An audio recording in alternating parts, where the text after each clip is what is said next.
You know what I like most about killing synths? They don't feel pain, so nothing clouds their minds when I start chopping them up.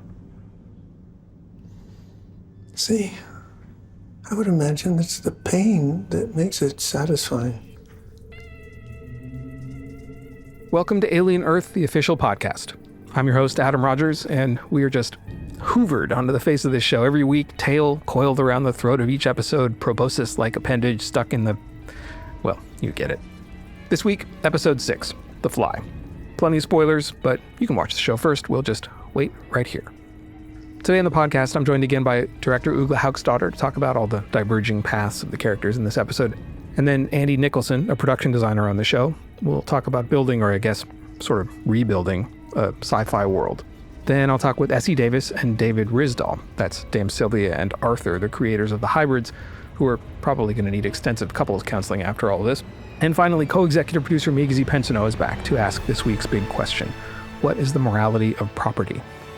But first, let's talk about how the characters split up in this episode, each pursuing their own goals until eventually those stories kind of turn back toward each other.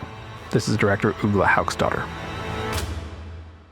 I think the bottom line is to really ground the audience in every storyline with the conflicts of these characters and making sure that we're engaged emotionally and that we care and that we understand the motivations and why these rifts are beginning to take place. Each episode builds to a climax, and this certainly has one. You kind of start to feel that these storylines are connected by thematics, and the tension is sort of, rising. And so it becomes essentially one movement towards the end. There's this scene between Wendy and Nibs where she's had her memory wiped, and so she feels a lot better. But Wendy won't have any of that and says, no, look, something happened. We all saw it. They did that to you.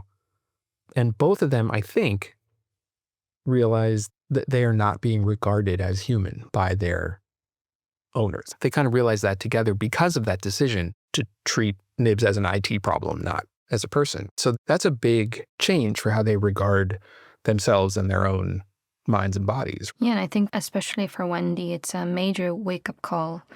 Wendy's arc is one of independence. I mean, she is becoming more and more independent in each episode. She wants autonomy, and she is tired of everybody around her, even her brother Hermit. Everyone is constantly trying to control her, everyone except the aliens, actually. And I think we're beginning to see, especially with this, I don't know if we can call it a friendship with the... Chestbuster, and then in this episode, the baby Xeno, is that she is starting to really see the parallel between her being an experiment at the Neverland facility, just as the aliens are. This episode is where she sort of breaks up with Neverland in some way, and we have that scene with Dame where she basically says, I refuse to be Wendy, I want to be Marcy.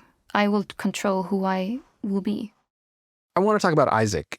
This is a tragic scene. The eyeball sheep basically manipulates Isaac into the fly cage, and the fly kills Isaac. There's no dialogue. It's just straight visual narrative. So why tell the story that way?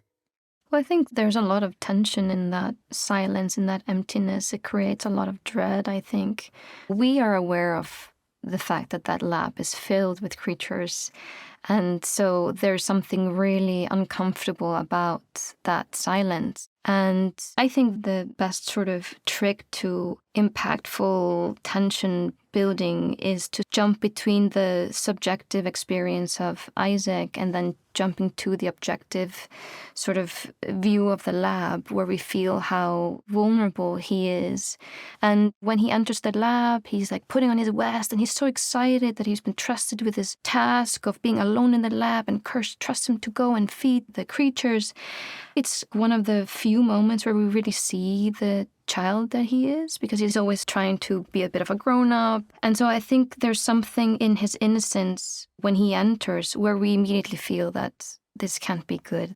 The scene, first of all, teaches us what's supposed to happen. You're supposed to open the special door. You're supposed to put in the food. You close the special door, and then the inner door opens, and the monster inside gets the food. That's how it's supposed to work. Great. And we don't realize that the iMage is learning that lesson at the same time as we are. So when he goes to the fly chamber, and it doesn't work, right? He forgets how strong he is. He breaks the door and decides like, oh, well, I'll just break protocol. And it's a moment that as a viewer is designed for me watching the screen to shout at my screen, right? Like, don't do that. What are you doing?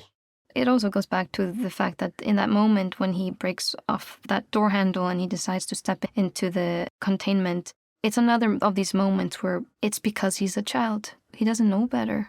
And he should have never been given this responsibility. You're making it worse. It was devastating when we were filming this and when the fly sprays this acid into his face. We actually did that as a one shot. So that performance was the first take and it was incredible. In the moment where he collapses and he's starting to twitch, is that there's this innocence in his eyes.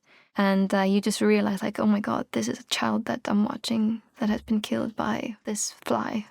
It's also kind of a lesson for those of us outside watching the universe and internally that the hybrids can die by misadventure. Even if the bodies can last forever, something bad can happen to them. So now there's jeopardy for them too, which there hasn't been really until that point in the show, right?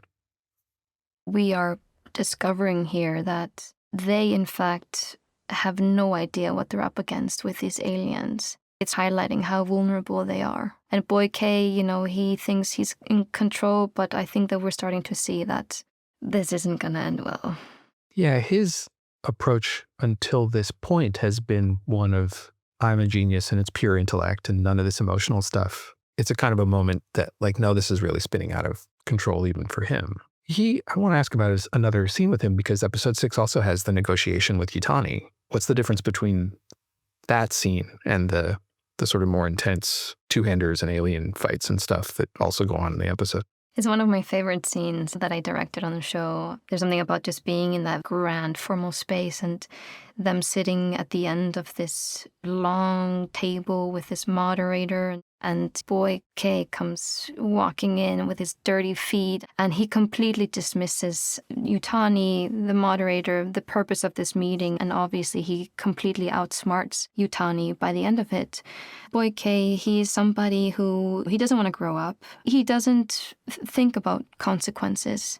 Because he doesn't care about consequences, I think that is what makes him extremely dangerous.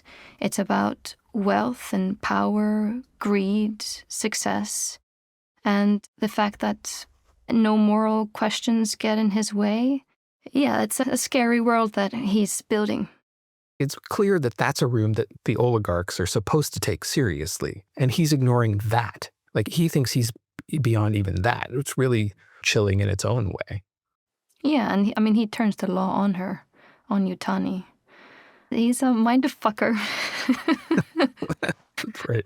And the way Sam does it, Yutani is such a coiled spring character and formal and playing very straight, and he's like taking up the space of 4 people, putting his feet up and stuff like that. That dichotomy is really, when they're together, you really see it the most.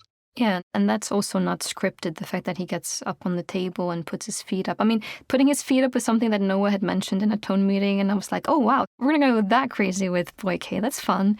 And then on the day, the actor, he came up to me and we were talking about the scene, and he was just like, hey, what if I just get on the table? Good. And I go, wow, that would be kind of amazing. I hope I don't get fired for letting you do this. And you have not much time to make a decision. And we decided to rehearse the scene, see how it played out. And I immediately thought it was just so bold, so strong. And it really became such a great character moment for Boy K. And I was just like, this is going to be really memorable TV. So I was just like, you know what, let's do it. Let's go bold and let's try it. And at least for me, it's one of my favorite scenes in this episode. So I'm glad that I took that risk. While Ugla was making bold and risky directorial decisions, another crew member had been tasked with building really kind of the whole infrastructure for the show's entire premise. Every Alien movie has had its own look and feel, but Alien Earth has to be literally down to earth, which is a world that's only hinted at in the movies. It has to be familiar, but also new, kind of capturing nostalgia for a non-existent and poorly remembered future. So that was the challenge in front of production designer Andy Nicholson. So futuristic cars, I didn't want to do them because I don't believe there have been very many futuristic cars that have looked good.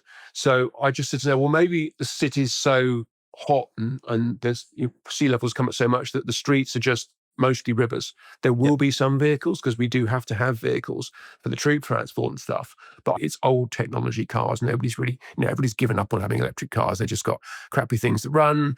Boats don't have to be futuristic because they have to be boats. You're not going to try and make a science fiction boat because they really haven't changed much for the longest time. So did the idea that you were filming in Southeast Asia influence this idea of the rivers? We hadn't defined that it was going to be Bangkok at that stage. I did a pre-scout to make sure logistically it would work and also that visually it gave us what we wanted. Noah sent a kind of a couple of page design brief of ideas about bringing the organic to science fiction and also his view of the future where it's a lot hotter and sweatier.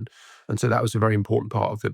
I saw what was great about the location in the fact that the patina of Bangkok. Yeah, it's incredible. The parts of Bangkok that aren't modern. And it worked with Noah's idea for the future being a place where the seas have risen and it's very humid. Okay, so there's basically 3 locations in the show, right? There's the Maginot, which is the spaceship. There's the secret island research base, that's Neverland. And then there's Prodigy City in the building there. So where'd you start? My first conversation with Noah was all about the kids, the children, what they meant. And in our call, I mainly talked about what Neverland had to be because it was Noah wanted to be a joyful place, but it was also a sinister place, and there was about the balance of making it sort of that anemic. I took a lot of references from photos of children's hospitals, which because of the color palette they use and because of the look and the style of the furniture, and it's all friendly. There might be murals on the wall, but yet it's still a hospital like that.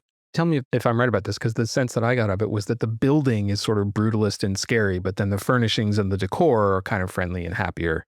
The outside of it, I just wanted to come up with a very identifiable architectural form that was semi-submerged in the landscape. We were doing a lot of stuff on stage, so I didn't want to have endless views, and that also made it more claustrophobic. And keynotes I took from the incredible design of Alien and ideas were every room's not secure for creature invasion because they all got big vents. Every room, when you look in there, has an air vent. So if you're a human, you can't get out of the room. But if you're an alien or a bug or all of the nice things we come to meet in the show, you can go everywhere you want to. People really got to learn to design for alien invasions. Come on. Never seen one of these movies? For the big alien, it was fine. They just tend to bash everything down. But for all the small guys, we'd overlook that. Even Boy Cavalier's office has got vents in the walls. Can I ask about a specific piece of furniture? I want to ask about the huddle couch with the multicolored, the sort of orange and white, which was that's my childhood. The conversation pit. Yeah, the conversation pit. Right. Yeah, I really wanted to do a conversation pit. This was for Dame Sylvia's office. That is the most intimate, but also had to be in the most scary rooms. And then it was a kind of a therapy room, a playroom, and also some of the most sinister lines of dialogue between Boy Cavalier and Dame Sylvia, and between Dame Sylvia and Wendy all happen in there. They're utterly terrifying in terms of their deceit and in terms of what she's physically saying and their callousness. The hearkening to the 1970s aesthetic as like a retro aesthetic at that point, right? The aesthetic throughout was, look at what those first 2 films look like. Look at what the interiors are. Look at the design. In Alien, you don't see any Earth stuff, but all of the furniture, all of it's from that period, but it was what the first film particularly wasn't a huge budget movie. It's what they bought in that was futuristic stuff of that period. So they were contemporary of that period, futuristic leaning tables, chairs. It was kind of a vision of the future, which we didn't go to. It's a fascinating problem and problem-solving approach because it's like the thing that happens at Disneyland Tomorrowland, right? Is that they build a thing that looks futuristic and then it lasts for a long time and then it doesn't look futuristic anymore. I don't know a film fan or a designer who's not totally in love with what Alien looks like as a spaceship, and it's an absolutely classic piece of science fiction set design. It's not only appropriate for the show, it was groundbreaking in terms of what it did, in terms of the way the sets were built and what I learned about that through research, which was a fascinating part of the thing for me. I mean, between getting the job and starting it, I just spent all the time I could finding out as much archival stuff about the sets that I could. Well, let's talk about those sets. You're talking about the Nostromo, which is the spaceship in Alien, and the Sulaco, which is the spaceship in Aliens. What did you find out in your research that you could pull into the design of the Maginot? I think the way I approached that was very much as if you're doing a historical period film, that you look at what the design was and the style was of the time, and you go into it and you use one of the original art directors wrote a book. And one of the things he talks about is the corporate nature of the inside of Alien set and how all the sets should feel like a McDonald's of the time in terms of their sort of plasticky, they've got all fixed furniture and stuff. So we took that as the element, and this is a Yutani ship, so is the Nostromo, so is the Sulaco. So what is there in there that, much like buying 3 different models of BMW will have the same switches in them and similar seats because they just do that. This is what the ship does. And those repetitive elements were things we started looking at for detailing. And in terms of if you're mass producing ships, then they're going to have common features in them. I mean, there's a ton of Easter egg elements taken from both ships. Give me an example of one of those Easter eggs. What's something that I might have missed, but that was important to you when you built the set? What was great was I found out when we're talking shipping containers, and this is very nerdy, the shipping pallets that were used in Alien, they're a red, kind of a dried plastic colour. They've got bits of silver paint on them as well. And that's because previous to being used on Alien, they've been used on Star Wars. And on Star Wars, they just used them for floors and they painted them silver. And they were owned by a prop house in the UK and they just rented all of them. But after Alien, so the props company threw them out. So now they're a highly desirable collectible. And I found a photograph of a guy selling them on eBay. He was standing next to it and I had all the measurements and everything. So we made thousands of those. We made them in metal for flooring, for the walls, for everything. And that gave us so much of the texture of the look of the interior. And also, and around Bangkok, there are hundreds of very organized scrap vehicle breaking yards, and we could get so many of the greebly bits that make up the engineering part of the set. There's so much of it that was easy to get and not expensive. So we could just get, because the way you do a set, any kind of science fiction interior like that, is you start off with the walls, you get in big elements, you use them in unusual ways, you paint them different colors. And if you get enough pieces from a car, bits of manifolds, bits of engines, carburetors, all of that kind of stuff, you put in big lumps and you plumb them together, and you go back again, and find things that were very similar to the stuff that was used in the 1979 film. I know Thai Propmaster War did a fantastic job of set decorator. Well, we've talked a lot about the sets, but obviously there's a lot more that has to get designed. There's the boats and futuristic cars, or I guess kind of not in this case. But one element that's always been key to the Alien universe, especially that second movie, is that military side of things. Can you talk about how you design the futuristic weapons a little?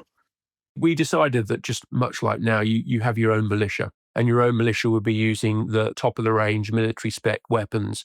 And I didn't see the point in defining the difference between Weyland and Yutani and Prodigy weapons, because everybody can buy an M16. So that was sort of it in my head. And it also meant that you didn't have to agonize about the design of the stuff. And also, it's a great Easter egg in that you can buy repro versions of all of the Alien and Aliens weaponry. And so we were able to look at photographs of that to recreate it, and we could use them. And I don't think I'm wrong in saying that an awful lot of sci-fi weapons since have been based on the look of those and how they work. And they're a classic piece of weapon design, I think. Well, some people use weapons to fight their battles. Others use words.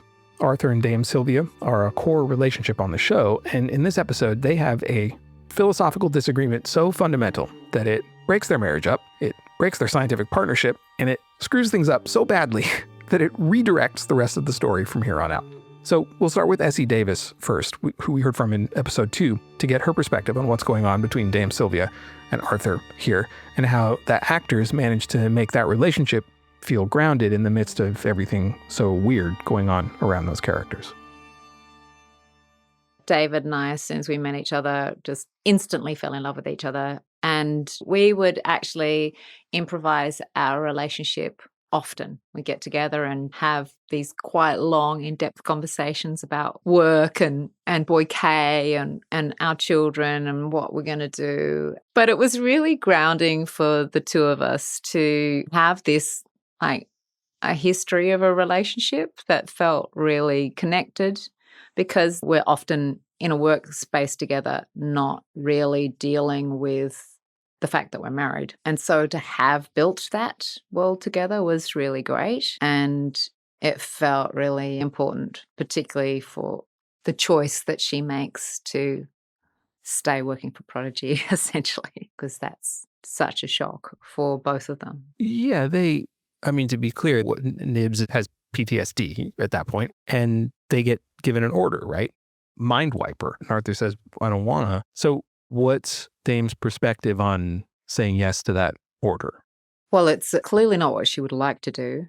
She would like to take the time to give Nibs some therapy and help her have processed that traumatic experience and get back into the capable, able brain of the child she was. Because, when they all first are sent out on that mission, I think Dame's quite interested to see how well they will cope with it, not knowing that there's going to be aliens. So she's expecting them to have this quite rewarding experience of going out and helping people. But what they have instead is this very scary and confronting situation. And many of them are quite terrified by it. And, well, wouldn't it be easy? Wouldn't that be great if we could just cut out trauma, like wipe it from someone's memory? And that would be great. Like, just take the pain away, like, get rid of it.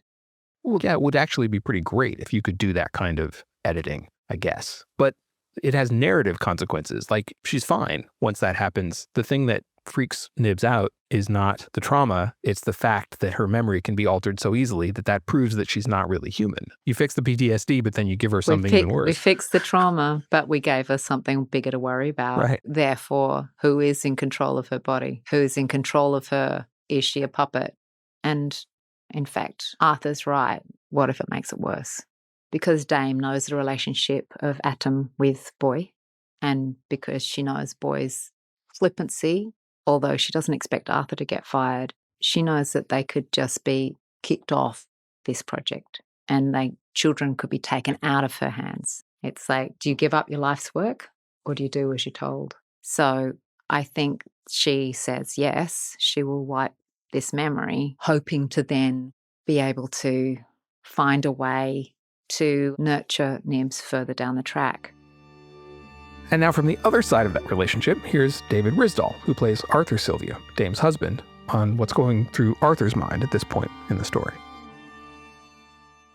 I think Arthur's a transhumanist. He believes that these children, it's a new type of human that we're creating. And we need a new code of ethics for these humans. We have to honor these children that are now supercharged and they're not just machines. And I think he's being surprised by how much he cares for them. Like, his heart is growing and his confusion is growing. And he's like, this is much more complicated than I first thought it was going to be. He starts to fall in love with these hybrids. They become his children. And with that comes the complicated morality of it. I don't know what this says about me as a parent, but Kirsch has some parental moments too. He really does. It's not the I love you, Dad, but it's still fatherly. So definitely. And it's like he's a synth. So it's like this idea of like, you are more than human and you should keep going too. I think like Arthur doesn't understand. There's only a certain place that Arthur can go with these hybrids. Like, he's limited. Whereas with Kirsch, he knows what they can be and they can define their own future. And that's, you're right, is fatherly. He's pushing them to grow and take this world because it's theirs. I think there is a conversation between Arthur and Kirsch, about two fathers who are approaching it differently. And also what this show is bringing forward, saying like, humanism puts us at the pinnacle, but now we're creating something that's maybe more powerful than ourselves, and that's scary. And it's going to come with a redefining of what it means to be human on planet Earth. And our children are going to be more advanced. And that's terrifying and also hopeful. And the show, I think, shows both sides of that. I talked to Essie Davis, but I want to hear from you too what it was like to figure out that relationship dynamic as actors playing the scenes. Yeah, well, when you meet another actor who's playing your partner, you just kind of see what's naturally there. And I love that she was older and had more power and was the brains behind the operation, and I was more of the tech guy. And, Alien, the whole franchise is about power, and to see power dynamics within a relationship, I think is such a gift. Because Arthur is one sort of step removed from the inner circle of decision makers, whatever, he's less corrupted. So like he doesn't have visibility on all the things they're doing. But then when he finally gets visibility on it, he can sort of go like, wait a minute, holy crap, this is much worse than I thought exactly it was. Right. That's exactly right. His life is simple. Make this work. And he believes in what he's doing. And from her perspective, Essie, I'm sure, had her own, but she's trying to this impossible task of appeasing the man she's working for while also trying to do good. And I remember Essie coming to me being like, I feel like every scene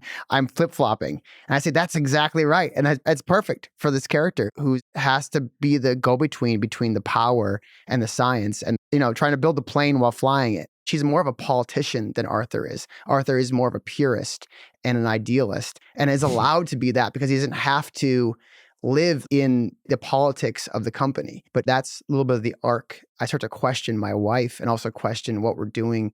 And that's the tension. You feel that through the first 6 episodes, and then it breaks in the 6th episode, the crisis of faith, once we start overstepping these boundaries. The crisis is a very small bore one in some ways. It's what to do about that specific thing of Nibs having PTSD, basically, and to say, we're not going to treat this like we would treat a human. We're going to treat this like we would treat a computer, a machine at best, a product at worst. Because that's the thing, that turns out to be his line. His line is, no, we have to treat them like kids. Yeah, we're just blasting through all these protocols. We're going to erase this kid's memory, this hybrid's memory. That is so wrong. And we owe this kid something. And now my wife's so okay with that. And I feel so complicit. So that the guilt that Arthur's having, I've been a part of this machine, and I can't believe that I've given my gifts to this. And if we're willing to take that first step, then we're really willing to control these things. They're not going to have autonomy. They're going to be under our thumbprint for the rest of their lives. It's a huge line for Arthur and a huge betrayal. And so I think our marriage is very much in question. My life was threatened, and my wife didn't stand up for me. And I'm now having to leave, and I'm leaving my whole life and everything that I've worked for. And she chose Boy K too. She did. She chose Boy K in that moment. We could have had a united front against this, but we didn't. We didn't stand up to this. And if Dame won't stand up to him, who will? I'm like, all right. And then realizing that we are woefully inadequate in how we've approached this, and terrified at what we've created, the Frankenstein we've created, and the man that we've empowered through this. And that's very dangerous. And then this young man comes in and is just worried about his sister. And I can't say that they're going to be safe. I've seen now what we're doing with Nibs, and they're all going to be controlled by this company and this conglomerate. I'm like, oh, yeah, it's bigger than me too. And I'm part of this, and fuck it. I'm taking the ship down with me in a way in that moment. And I love that it's just a Noah Hawley irony, is that moment of kind of selflessness or doing the right thing leads to my downfall, It also matters that he thinks that Wendy is worth saving. If he was of the mind that Boy Cavalier has, which is just like, that's just a laptop, man, then he wouldn't be saying that to Hermit. Yeah, she's a human at the bottom of it. And Boy Cavalier doesn't care about humans either. He has empathy for no one besides himself. Besides, like, he has this very high view that, like, he's just trying to push humanity forward in this, like, sense that if you get way too far away from real life human beings and what we owe actually life itself, which is like in that first shot with the scorpion in the first episode, this idea, like, we always see these scorpions from the human's point of view, but the scorpion's also afraid of us. And so that question of, like, how far do we draw that circle of empathy? And do we owe these machines? Do we owe also the other creatures on Earth? Do we owe these aliens that come in more empathy than we've allowed them in the past? I think it's central throughout. I think it is an unanswerable question, but it's one that we as humans are going to start facing in many more profound ways. But this idea that this is something new, it is still humans, and they're deserving of the same kind of dignity and self-respect that we give to humans, even though we don't give humans very much dignity in this alien world, Right, even humans don't get it. Yeah. But then he falls kind of into Slightly's trap in a way. Mm-hmm. And when he realizes he's in trouble because he's looking at an alien egg, mm-hmm. Slightly tries to explain himself by saying they have my family. Mm-hmm. And Arthur says, I have a family too. Oh, yeah. It shows that do believe he's a human because I am pleading with my own humanity. You know, Adash has these like beautiful big eyes and like plays that innocence and then that hardness. And I'm just trying to get out of there and realizing suddenly, oh, I read this whole situation very wrongly. I don't know why he's talking about his family, but I'm realizing it's a decision on his part to lock me in there, not open it up. And I'm being sacrificed. And so I plead with him, like I have a family too. But yeah, it was a powerful, powerful moment of me as a caged animal, as a scorpion trying to get out of his cage, you know, as I'm being fed to a predator. So it's past humanity. It's just kind of me as an animal trying to survive also in that moment. And just as a matter of nerd interest, what's it actually like to get face hugged? Oh, like man. to have you have the face hugger on you. What's it like? Weta, they're so great. There's so many different face huggers. So they have one that you can breathe through. They have one that Good. Yes, that's all good. There's the ones that are animatronic, so that they, like later on when it's wrapped around, they press these little buttons and it's moving. And then they wrap it around your head, so they tie it in your back in it's little with these little rubber bands, and it's really snug on there. And then it's KY jellies over the whole thing. So you're greased up. But it really, we did it for about a couple hours, you know, and I remember going to see Romulus a few months later, and I had PTSD in the theater because I just experienced that. Because you're imagining that for hours, which, we have weird dreams that night. But I love those experiences as an actor. You're like, when else will I be able to do that? You know, that's why you got into this thing in the first place. Well, finally, let's zoom out a little bit. Remember, the hybrids aren't just a philosophical experiment. They're also supposed to be a product sold by a tech trillionaire oligarch who wants to get even richer by selling immortality. So the show sets up all kinds of interesting, thorny questions about control and ownership versus autonomy and humanity. Let's bug co-executive producer Migizi Pensoneau about these tensions. If you think about space exploration as like another step in manifest destiny, then you're looking at people who claim wherever they get to first. And so if by right of discovery find some creatures, then those creatures belong to them 100%. So Wayland absolutely 100% owns at least those individual creatures. But Boy Cavalier is savvy enough to be like, oh, well, there are quarantine regulations that I can use to my advantage to keep these creatures for longer than I would have. It's funny because this is such a nitty-gritty conversation about just the idea that Boy K is taking as much advantage about Utani as he can. And when it comes to property and when it comes to damage, like what is owed, what are the considerations? There's a bit when Utani and Boy Cavalier have their first conversation. She opens with, it's been a very expensive day. And he's like, yeah. And as an afterthought, he goes, not to mention lives lost. And she's like, yeah, sure. Like the human consideration always comes second to the financial consideration. So the xenomorphs are under our kind of whatever millennia-old human-centric ideas about ownership, property. But that's something that Wendy kind of takes issue with. And since she's the one who can communicate with the aliens, she points out that they didn't ask to be there. So what does that say about Wendy's approach to that human centrism? Look at it in sort of two ways. One is from the autonomy perspective, which is like, yeah, they 100% didn't ask to come here. These are creatures who have no idea sort of what world they're on, and they're going to do what they do, which is to rampage and ravage. But on the other hand, you have to remember that Wendy is a child, essentially, and is ascribing a level of autonomy that maybe doesn't really exist. And I think one could argue that Wendy is projecting somewhat her own sort of insecurity about whether or not she's human onto these creatures. All right, I feel like a dope because it didn't even occur to me that she was just wrong. But they're like, yeah. Well, again, I'm not giving solid answers. I mean, it could be that she's right. I mean, there's, it's not like the noises that they're throwing back and forth at each other are subtitled. I want to go back to the idea of whether the hybrids themselves might be property. On the research island, they're taking the Silicon Valley move of like, we're just doing interesting science, damn the regulations. It's a yes place, not a no place. That basically there's no problem that technology can cause that it can't also solve. Sure. It is a way of looking at this. Like on Neverland, all scientific research is going to cause a lot of problems and then maybe even solve them and then sell the solutions as a subscription model. Yeah. There is a point where Adam Mines talks to Hermit and he says, like, we've gotten you a new lung and it's not free. You do this for us and we sign this contract for you, or we'll bill you. And that kind of like crushing debt is something that's like, I think is always a worry for humans now. And it's in the future. I think it's basically what the government rules with, is the idea that you are always under the thumb. Every major city in the world, Prodigy territory or Weyland-Yutani territory, all of that are basically, just think of them as company towns. And that's it. You know, the moon's a company town. And you can buy things at the company store or elsewise, but it's going to be more expensive. And it's pretty intense that way.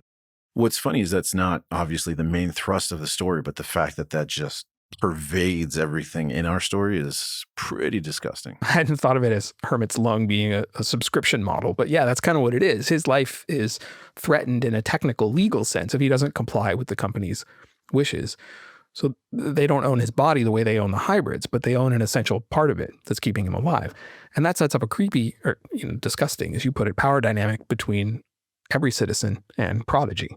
I think the reason that empires fall or autocrats go away is because there is a recognition at some point along the way when somebody's rights are being trampled that this can't stand anymore, and there's always a resistance. And it's always going to be when the goal is for the elevation of the individual at the expense of the many.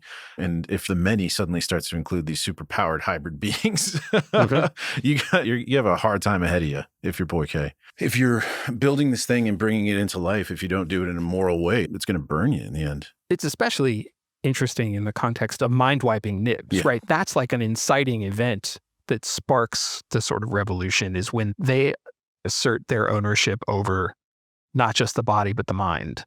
One of the thrusts of the show, when it's talking about finding the humanity within these things that were created in this sort of corporate landscape, what you're looking for sometimes when you're finding the humanity of something means you're finding the sort of morality in it. Boy K created the hybrids. Does that mean he owns the consciousness within? There are arguments to be made that he doesn't. There are arguments to be made that he does. But just morally, I think it's just against this spiritual law to rip somebody's sense of self away from them. And I think that is for sure will have some pretty intense consequences in the future for Boy K.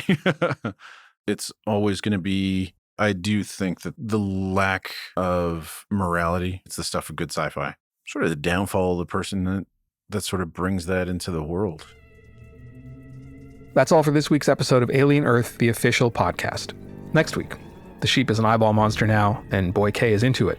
Wendy knows what Dame Sylvia really thinks of the hybrids, and she is not into it. And what has Slightly gotten himself into?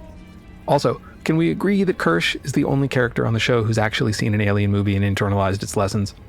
That's all next time, digging into episode 7 of FX's Alien Earth. Hey, if you could hook up Alien Earth, the official podcast, with a rating, a review, or a follow, we'd be into it, wherever you're getting podcast at. I'm Adam Rogers, and I'll meet you back here next week.